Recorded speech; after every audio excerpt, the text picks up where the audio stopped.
दोस्तों नमस्कार। यह है मार्गदर्शन फॉर सिविल सर्विसेज। मैं अनुराग चौधरी। दोस्तों एनसीईआरटी श्रृंखला के अंतर्गत आज की वीडियो में प्रस्तुत है 7वीं कक्षा के सिविक्स नागरिक शास्त्र सामाजिक एवं राजनीतिक जीवन भाग 2 का अध्याय 8 बाजार में एक कमीज। इस अध्याय के अध्ययन से आप जानेंगे कि एक कमीज कैसे तैयार होती है, इसकी बुनाई कैसे की जाती है, विभिन्न व्यापारियों के हाथों में होते हुए ये उपभोक्ताओं तक कैसे पहुंचती है, यानी इसकी प्रक्रिया क्या है। तो आइए देखते हैं 7वीं कक्षा के नागरिक शास्त्र का अध्याय 8 बाजार में एक कमीज। दोस्तों एक कमीज की कहानी हमें ये बताता है कि किस प्रकार से कमीज जो है कपास के उत्पादन से प्रारंभ होता है और कमीज के बिकने पर ख़त्म होता है, और बाज़ारों की श्रृंखला जो है वो कपास उगाने वाले सुपर बाज़ार में कमीज खरीदने वाले से कैसे जोड़ देती है, और इस श्रृंखला में हर कड़ी के साथ खरीदना और बेचना जुड़ा हुआ है। और आपको इसमें ये भी पता लगेगा कि क्या इससे सबको बराबर लाभ होता है या केवल कुछ को दूसरों की अपेक्षा अधिक लाभ होता है। तो इसके लिए हम कुरनूल में कपास उगाने वाले एक किसान से ये प्रारंभ करेंगे कि बाज़ार में जो एक कमीज की कहानी है वो किन किन चरणों और प्रक्रियाओं के माध्यम से गुजरती है। स्वप्ना जो कुरनूल आंध्र प्रदेश की एक छोटी किसान है, अपने छोटे से खेत में कपास उगाती है। कपास के पौधे पर आए डोडे पक रहे हैं और उनमें से कुछ चटक भी चुके हैं, इसलिए स्वप्ना रुई चुनने में व्यस्त है। डोडे इसमें रुई भरी होती है और एक एक चटक कर नहीं खुलते हैं, इसलिए रुई की फसल इकट्ठा करने के लिए कई दिन का समय लग जाता है। रुई एकत्र होने के बाद स्वप्ना उसे अपने पति के साथ कुरनूल के कपास बाजार में न ले जाकर एक स्थानीय व्यापारी के पास ले जाती है, और फसल की बोनी शुरू करने के समय स्वप्ना ने व्यापारी से खेती करने के लिए बीज, खाद और कीटनाशक आदि खरीदने के लिए बहुत ऊंची ब्याज दर पर 2500 रुपये कर्ज लिए थे। उस समय स्थानीय व्यापारी ने स्वप्ना को एक शर्त मानने के लिए सहमत किया था और उसने स्वप्ना से वादा करवा लिया था कि वह अपनी सारी रुई उसे ही बेचेगी। कपास की खेती में बहुत अधिक निवेश करने की ज़रूरत पड़ती है, जैसे उर्वरक, कीटनाशक आदि, और इन पर किसानों को काफ़ी व्यय भी करना पड़ता है। प्रायः छोटे किसान इन खर्चों की पूर्ति करने के लिए पैसा उधार लेते हैं। तो याद रखिए दोस्तों, कपास की जो खेती है वो बहुत महंगी होती है। इसका खेती करना अधिक श्रम साध्य और व्ययपूर्ण होता है। इसके लिए कई बार सिंचाई, खादों और कीटनाशकों की आवश्यकता पड़ती है। व्यापारी के परिसर में उसे 2 आदमी रुई के बोरे तोलते हुए दिखाई दिए। रुपये 1500 प्रति कुंटल के हिसाब से रुई 6000 की हुई, और व्यापारी ने दिए हुए ऋण तथा ब्याज के 3000 रुपये काट लिए और स्वप्ना को 3000 ही दिए। स्वप्ना बोलती है कि केवल 3000। व्यापारी कहा कि रुई बहुत सस्ती बिक रही है, बाजार में बहुत रुई आ गई है। स्वप्ना बोली, इस रुई को उगाने में मैंने 4 महीने तक जी तोड़ मेहनत किया है, और आप देखिए इस बार रुई कितनी बढ़िया और साफ़ है। इस बार मुझे बेहतर कीमत की उम्मीद थी। व्यापारी बोलता है, अम्मा मैं आपको अच्छी कीमत दे रहा हूँ, दूसरे व्यापारी इतनी भी नहीं देंगे। आपको मेरा विश्वास न हो तो कुरनूल के बाहर में जाकर पता लगा लो। स्वप्ना कहती है, नाराज़ न हो, मैं भला आप पर कैसे संदेह कर सकती हूँ। मैंने तो केवल उम्मीद की थी कि इस बार रुई की फसल में इतनी आमदनी हो जाएगी कि कुछ महीनों का गुजारा चल सके। दोस्तों स्वप्ना जानती है कि कपास कम से कम रुपये 1800 प्रति क्विंटल में बिकेगी, लेकिन वह आगे बहस नहीं करती। व्यापारी गांव का शक्तिशाली आदमी है और किसानों को कर्जे के लिए उस पर निर्भर करना पड़ता है, और केवल खेती पर ही नहीं बल्कि अन्य आवश्यकताओं के लिए भी गांव के लोगों को उस व्यापारी पर निर्भर रहना होता है। बीमारी में, बच्चों के स्कूल की फीस आदि के लिए। फिर भी वर्ष में ऐसा समय भी आता है जब किसानों को कोई काम नहीं मिलता है और उनकी कोई आय नहीं होती है। उस समय केवल ऋण लेकर ही जीवित रहा जा सकता है। कपास की पैदावार करके भी स्वप्ना की आय उस आय से बस थोड़ी सी ही ज़्यादा है जो वह मजदूरी करके कमा लेती। यहाँ पर देखिए एक चित्र के माध्यम से कैसे दिखाया गया है। पहला है कि कुरनूल की कपास मंडी में व्यापारी कपास बेचता है। दूसरा है जिनिंग मिलें कपास खरीद लेती हैं। तीसरा चरण ये है कि जिनिंग मिलें कपास से बीज हटाती हैं और दबा दबा कर कपास के गट्ठर बनाती हैं। चौथा स्तर ये होता है, या चौथे चरण की प्रक्रिया ये है कि सूत काटने की मिलें कपास के गट्ठर खरीदती हैं, और 5वें स्तर पर सूत काटने की मिलें कपास से धागा बनाती हैं। छठा जो चरण होता है वो सूत कातने की मिलें व्यापारियों को धागा बेच देती हैं। तो इस प्रकार से जो कपास है उसकी पूरी प्रक्रिया या प्रोसेसिंग होती है, उसके बाद उस धागे से कपड़े का निर्माण किया जाता है। अब आइए देखते हैं इरोड का कपड़ा बाजार। दोस्तों, तमिलनाडु का एक कस्बा है इरोड। तो इरोड तमिलनाडु में सप्ताह में 2 बार लगने वाला इरोड का कपड़ा बाजार संसार के विशाल बाजारों में से एक है। इस बाजार में कई प्रकार का कपड़ा बेचा जाता है। आसपास के गांव में बुनकरों द्वारा बनाया गया कपड़ा भी इस बाजार में बिकने के लिए आता है और बाजार के पास कपड़ा व्यापारियों के कार्यालय हैं जो इस कपड़े को खरीदते हैं। दक्षिणी भारत के शहरों के अन्य व्यापारी भी इस बाजार में कपड़ा खरीदने आते हैं। बाजार के दिनों में आपको वे बुनकर भी मिलेंगे जो व्यापारियों के आर्डर के अनुसार कपड़ा बनाकर यहाँ ले आते हैं और ये व्यापारी देश और विदेश के वस्त्र निर्माताओं और निर्यातकों को उनके आर्डर के अनुसार कपड़ा उपलब्ध कराते हैं। ये सूत खरीदते हैं और बुनकरों को निर्देश देते हैं कि किस प्रकार का कपड़ा तैयार किया जाना है। देखिए, यहाँ पर एक उदाहरण है कि किस प्रकार से पहला जो है वो पहले स्तर पे देखिए, पहला जो चित्र दिया गया है यहाँ पर यह व्यापारी की दुकान है। कई सालों में इन व्यापारियों ने देश भर के वस्त्र निर्माताओं से संपर्क स्थापित किया है जिनसे उन्हें आर्डर मिलते हैं और वे अन्य लोगों से सूत खरीद कर लाते हैं। दूसरे स्तर पे क्या है या दूसरे चरण पे क्या है, देखिए ये पहला चरण था, ये दूसरा चरण है। दूसरे चरण पे कपड़ा बुनने वाले बुनकर जो होते हैं आसपास के गांव में रहते हैं, वे इन व्यापारियों से सूत ले आते हैं। बुनाई करने के करघे रखने के लिए उन्होंने अपने घरों के पास ही व्यवस्था कर रखी है और यहाँ पर आप पावरलूम के द्वारा, एक घर में पावरलूम के द्वारा जो कपड़े की बुनाई होती है उसके बारे में देख सकते हैं। तीसरा स्तर ये है, यहाँ पर देखिए बुनकर तैयार किए गए कपड़े को शहर में व्यापारी के पास ले आते हैं और इस तस्वीर में बुनकर शहर में व्यापारी के पास जाने की तैयारी में बैठे हैं।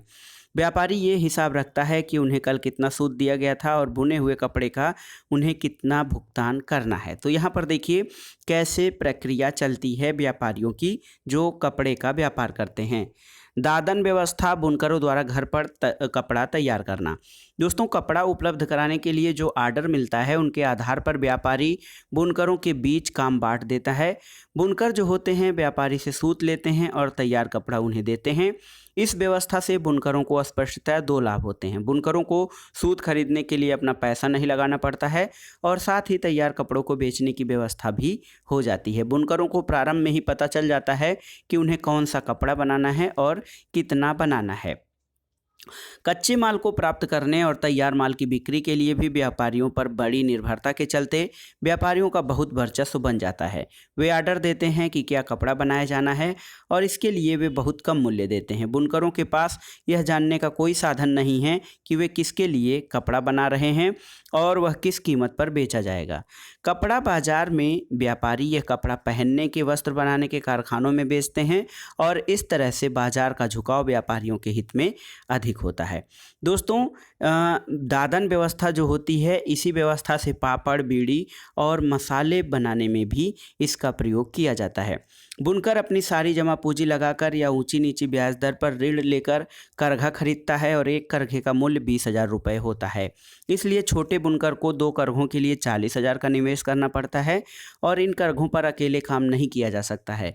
कपड़े बनाने के लिए बुनकर और परिवार के दूसरे वयस्क सदस्य को दिन में 12 घंटे तक काम करना पड़ता है और इस पूरे कार्य द्वारा वे महीने में केवल 3500 रुपये ही कमा पाते हैं। व्यापारी और बुनकरों के बीच की ये व्यवस्था जो होती है ये दादन व्यवस्था या पुटिंग आउट सिस्टम कहलाती है। यहाँ पर व्यापारी कच्चा माल देता है और उसे तैयार माल प्राप्त होता है। भारत के अनेक क्षेत्रों में कपड़ा बुनाई के लिए यह व्यवस्था प्रचलित है। यहाँ पर देखिए येलो बॉक्स में बुनकर सहकारी संस्थाओं के बारे में जानकारी दी गई है। दोस्तों, दादन व्यवस्था में व्यापारी बुनकरों का बहुत कम पैसा देते हैं और व्यापारियों के ऊपर निर्भरता को कम करने और बुनकरों की आमदनी बढ़ाने के लिए सहकारी व्यवस्था एक साधन है। एक सहकारी संस्था में वे लोग जिनके हित समान हैं इकट्ठे होकर परस्पर लाभ के लिए काम करते हैं और बुनकरों की सहकारी संस्था में बुनकर एक समूह बनाकर कुछ गतिविधियों को सामूहिक रूप से करते हैं। वे सूत व्यापारी से सूत प्राप्त करते हैं और उन्हें बुनकरों में बांट देते हैं, और सहकारी संस्था जो होती है वो विक्रय का कार्य भी करती है, और इस तरह से व्यापारी की भूमिका यहाँ पर समाप्त हो जाती है और बुनकरों को कपड़े का उचित मूल्य प्राप्त होता है। तो ये व्यवस्था तो अच्छी है, लेकिन कभी कभी सरकार उचित मूल्य पर सहकारी संस्थाओं से कपड़ा खरीद कर उनकी मदद करती है।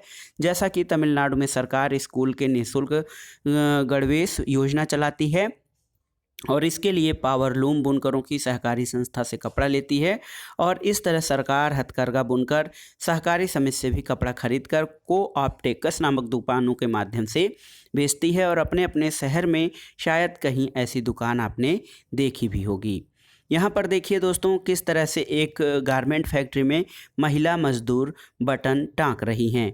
दिल्ली के वस्त्र निर्यात करने का एक कारखाना है। यहाँ पर महिला मजदूर बैठी हैं जो है कपड़ों में बटन टाँकने के लिए। दोस्तों, इरोड का व्यापारी बुनकरों द्वारा निर्मित कपड़ा दिल्ली के पास बनाए वस्त्र निर्यात करने वाले एक कारखाने को भेजता है, और वस्त्र निर्यात करने वाली फैक्ट्री इसका उपयोग कमीज़ें बनाने के लिए करती हैं।